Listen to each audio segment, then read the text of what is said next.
Dawn was just breaking over the small town of Dal when Anna found the first letter. It was pressed under the front door of her house, in an old-fashioned envelope sealed with red wax. The envelope bore only her name, written in elegant yet somehow threatening handwriting. Her heart raced as she opened the letter, feeling the cold breath of the unknown on her skin. "Dear Anna," the letter began, "I have been watching you for some time. Soon, you will understand why." Her hands trembled as she read on. The letter contained details of her life that no one but her could know. She realized this was no ordinary threat.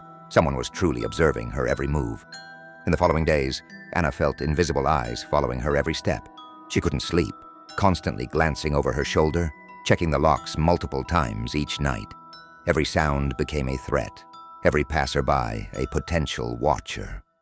But the letter was only the first in a series. After a week, the second letter arrived. This time it was more detailed, cold, and ruthless. "I know your fears, Anna. I know that your fear of the dark makes you sleep with the light on. Soon, you will have to face your greatest fear." Anna decided to report the case to the police, but they had no leads. All they could say was that the letters were typed on an old typewriter, which only added to the eerie atmosphere.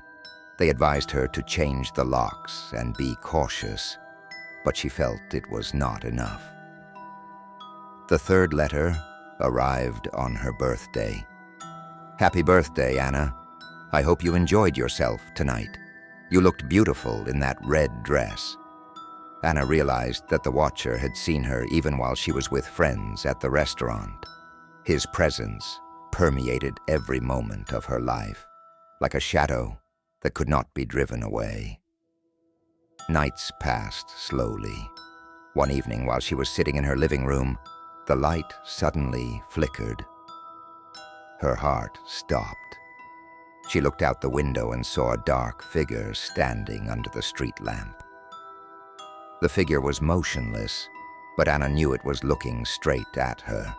In desperation, she turned off the lights, hoping the darkness would drive him away. But it was no use. The figure disappeared only at dawn.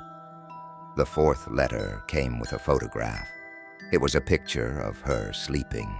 The photo clearly showed it was taken from inside her room. The note read, "I am always closer than you think." Anna could no longer bear the fear. She decided to move, to flee the town. But as she packed her things, she felt she was not alone. The air in the room became thick, as if the watcher had moved into the walls of her home. The night before she moved, she found the fifth letter on her pillow. "There is no point in running, Anna. All your attempts are futile. I am always here, in the shadows. We will meet soon." Tears streamed down her face as she realized how helpless she was. In despair, she decided to confront the watcher. She left the house and went to the nearest park, where the shadows of the trees hid many secrets. She waited, feeling the presence of the unseen enemy. Every rustle, every movement of the leaves triggered a wave of panic. And then from behind a tree, he appeared, tall, in a black cloak, his face hidden by a hood. Her heart stopped, but she knew there was no turning back. "Why?" she managed to stammer. "What do you want from me?" The figure approached, close enough for her to feel his icy breath on her face. "You are my fear, Anna. Your suffering is my existence. You cannot escape me, for I live in your nightmares." Anna felt her world crumbling. Her nightmares had become reality, and the watcher was their physical manifestation. In a moment of pure despair, she screamed, "You are not real. Go away."